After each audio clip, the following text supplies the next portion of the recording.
Bonjour mes très chers compatriotes congolais, bonjour mes très chers amis internautes. Je viens très rapidement par cette vidéo vous mettre dans les bains des coulisses de la rencontre qu'ils ont voulu d'ailleurs discrète entre le président de la République démocratique du Congo, Félix Tshisekedi, et son allié Joseph Kabila en sa résidence, en la résidence privée de Félix Tshisekedi dans la commune de Lansele.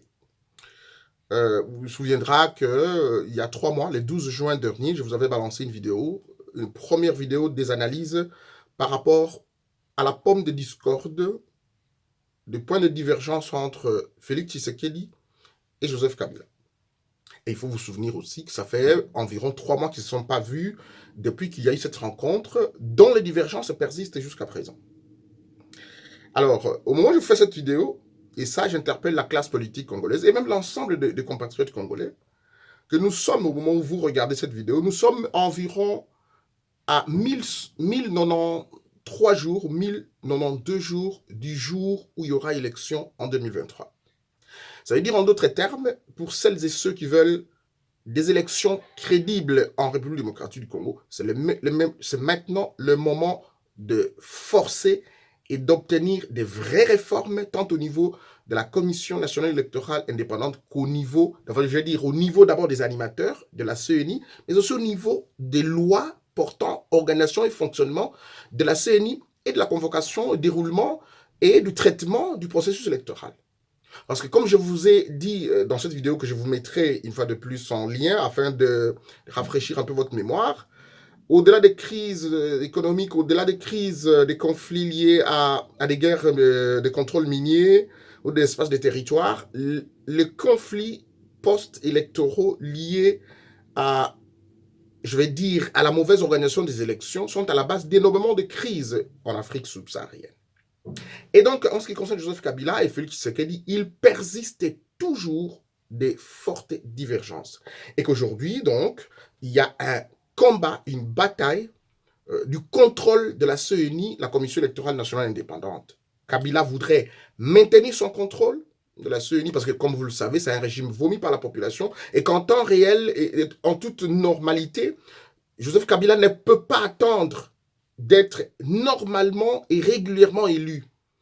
Il veut, comme il traîne, son régime a énormément de bruit de casserole, je veux dire de crimes commis, crimes contre l'humanité, crimes économiques, j'en passe les meilleurs. Kabila sait qu'en toute normalité, des élections régulières qui se tiendront dans ce pays vont lui apporter un fiasco. Et que donc, il va subsister par le contrôle des institutions qui organiseront ces élections afin de, de survivre politiquement. Donc, c'est la tricherie qui est le mode opératoire de Kabila pour rester au pouvoir. Et c'est ainsi que, vous le voyez, il retourne en toute combativité afin de pousser, contrôler ses lieutenants, voir s'ils sont dans les rangs et pousser avec les réformes juste pour construire un certain Léopold II qu'on appelle Joseph Kabila. Je vous ramène aux pommes de discorde entre le président Félix Tshisekedi et Joseph Kabila. Premier élément, s'ils sont d'accord tous les deux pour le départ de Sylvestre Ilunkamba parce que jugé amorphe, inactif et quasiment, il est fatigué. Le dire n'est pas une insulte, mais c'est un constat, c'est de fait. S'ils sont d'accord sur le fait qu'il doit partir, de toute façon, pour le président Tshisekedi, il a déjà mis le bic rouge sans le dire par rapport à des indélicatesses de la part de son Premier ministre qui a communié dans d'innombrables fautes commises par l'ancien ministre de la Justice, vous vous rappelez. Donc, pour Félix Tshisekedi, un autre Premier ministre, pas Ilunkamba, qui est pratiquement improductif. Voilà. Je ne sais pas si, j'ouvre une parenthèse, Joseph Kabila, parce que ce poste de Premier ministre revient au quota du FCC, Kabila pourra se réveiller un jour pour proposer, par exemple, un jeune du PPRD comme Premier ministre. Pourquoi pas un Patrick Kanga comme Premier ministre. Il y a beaucoup de jeunes compétents qui sont au FCC, qui sont au PPRD, qui peuvent devenir Premier ministre.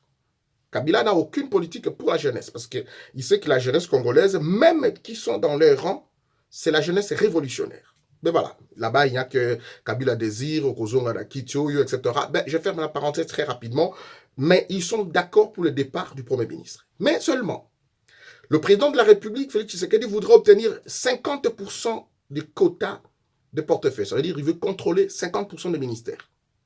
Joseph Kabila pose le problème, il dit non, ça ne peut pas être normal parce que, ben voilà, nous avons fait la répartition de ces postes au regard du poids politique de chaque parti politique et coalition. Donc, il n'est pas question de revenir sur le nombre et le quota, etc. Il vous souviendra, j'ouvre encore une parenthèse, que Joseph Kabila, qui a d'ailleurs échoué à ces élections à tous les niveaux, a fabriqué une majorité. Il détient une majorité à l'Assemblée nationale comme au Sénat, je veux dire le Parlement bicaméral en RDC. Il détient la majorité au niveau des gouvernements provinciaux et assemblées provinciales. Il détient plus de 60% de quotas au niveau du gouvernement. Il détient plus de la moitié aussi au niveau des entreprises de l'État. L'objectif d'avoir tous ces postes-là n'est pas d'innover, d'apporter quelque chose d'autre. C'est juste pour asphyxier financièrement son allié Félix Tshisekedi, les saboter sur le plan institutionnel et les sortir en porte-à-faux parce que finalement Tshisekedi sera bloqué et que donc il n'aura pas de moyens pour sa politique. Et de l'autre côté, mettre une machine de communication pour montrer à l'opinion que Tshisekedi est un incapable et que donc moi, Kabila, je dois retourner aux affaires. Donc Kabila est dans la machine de communication à la fois de saboter, de dénigrer, de salir l'image, saper l'image de son allié pour ensuite se présenter lui comme les sapeurs-pompiers, celui qui doit trouver solution, papa solution, et donc susciter le besoin, son propre besoin en nous, alors qu'il est notre propre bourreau. Il prend même des Congolais pour des amnésiques. Donc, Félix Tshisekedi a dit non, non, non, il n'est pas question. Il faut qu'on mette clair le fait qu'il y a pas même seulement un chantage. Je suis le président de la République. Vous me dites, c'est vous votre mandat, vous devez assumer et diriger le pays, trouver solution. En même temps, vous bloquez le ministère, à la fin de souveraineté, le ministère par lequel je dois conduire mon action gouvernementale. Donc, il faut que ces chantages, ce paradigme, je veux dire, cette dichotomie, cette pompe de discorde soit levée et que moi je prenne les commandes. Tshisekedi voudrait pousser un peu plus loin pour prendre justement le ministère de la Justice, de la Défense, etc. Kabila n'attend pas de cette oreille. Alors, Félix Tshisekedi dira, et je prends tout ceci au conditionnel parce que j'y étais pas, ce sont des choses qui nous ont été rapportées. Oh non, monsieur le président, vous voyez, ça c'est Kabila qui parle, c'est par rapport à la fois à la taille des différents partis politiques, mais aussi à nos accords. Tshisekedi dira, non, oui, je comprends bien, mais nos accords ne figurent pas dans l'encontre. Moi, j'ai des obligations constitutionnelles. Je ne vois pas nos accords venir être au-dessus de la Constitution. Et c'est cette attitude-là que nous voulons encourager de la part du président de la République, parce que finalement, il sera en 2023 devant notre peuple et il ne va pas nous brandir comme bilan. Tiens, Kabila m'a bloqué, tiens, il avait la majorité. C'est lui qui est allé en alliance avec Joseph Kabila. Et donc, c'est lui qui doit s'assumer ici parce qu'il a effectivement, comme il l'a bien dit, des obligations constitutionnelles. Une autre pomme de discorde est liée au contrôle de la CENI, à la fois des animateurs qui doivent conduire l'institution qui organise les élections, mais aussi à la fois des lois qui doivent faire la réforme institutionnelle proposée à la fois par 13 parlementaires et Christophe Lutundula. Je termine ma vidéo par là parce que c'est ce qui est même plus important. Au fait, pour Kabila, non, monsieur le président, il dit à Tshisekedi, non, monsieur le président, il y a le coronavirus, etc. Nous n'avons pas assez de moyens pour organiser toutes ces séries d'élections. Donc, on pourra innover pour que le président de la République soit élu au suffrage universel indirect, c'est-à-dire par les grands électeurs, que passer par les suffrages universels directs, directement par la population congolaise. Et donc, voilà. Pour Félix Tshisekedi, il n'entend pas ça de cette oreille. Pour Tshisekedi, à la fois, il faut restaurer les 2 tours à l'élection présidentielle, les débats à l'élection présidentielle, débats entre candidats d'abord au premier tour comme au second tour, et coupler à la fois l'élection, maintenir l'expression du suffrage, c'est-à-dire le peuple doit élire le président de la République par les suffrages universels directs, le même jour voter les députés nationaux, les sénateurs, mais aussi les députés provinciaux. Les sénateurs doivent être élus directement par la population afin d'éviter la corruption.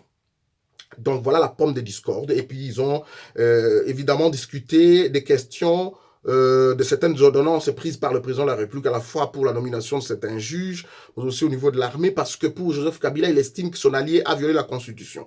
Il se pourrait que Félix Tshisekedi lui a répondu que le président de la République a comme pour mission aussi, entre autres, de veiller au respect de la Constitution, et que toutes les décisions que j'ai prises ont respecté la Constitution. Cette réponse du président Félix Tshisekedi me rassure un petit peu, me dit qu'il est en train de prendre de plus en plus de l'ascendance sur son encombrant allié, qui est finalement le bourreau du peuple congolais. Bon, voilà.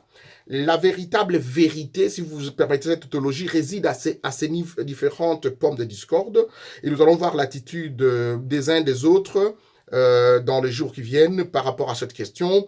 Ben voilà, est-ce que le président Félix Tshisekedi va ménager son allié jusqu'au bout ou il va assumer, comme il dit lui-même, et j'ai suivi bien son discours, tant au niveau de la 75e Assemblée générale des Nations Unies que dans les coulisses, le président Félix Tshisekedi a mis en route des structures qui doivent l'aider à réussir. Donc, voilà, maintenant nous sommes dans une forme du contrôle de la Bastille entre à la fois les armées alliées, les armées régulières, etc. Bon, voilà, le président Tshisekedi est devant cette situation. Ben, entre-temps, il faudrait rappeler au président de la République la nécessité du fait de conserver le pouvoir. Le pouvoir, c'est quelque chose qu'on acquiert difficilement. Et le mois de septembre que je fais cette vidéo est un mois qui a vu énormément des Congolais tomber sur les balles réelles de Joseph Kabila. Et donc l'alternance, bien que nous n'avons pas l'alternative, c'est encore l'alternance à la tête de l'État, a été faite obtenu sous fond de sang. La facture payée par les Congolais était très élevée. Et que donc, pour les amnésiques qui disent bon, Kabila est un père de la démocratie, etc., l'alternance a eu lieu. Non, non, non, non, c'est des amnésiques. L'alternance a été obtenue par la facture de sang. Donc, Kabila n'est pas un produit de la démocratie. Tout au long de ses 18 ans de règne, il a modifié tempestivement la Constitution pour la tailler à sa mesure. C'est quelqu'un qui n'a jamais été un démocrate ou un produit de la démocratie. Vous savez même comment il est arrivé au pouvoir.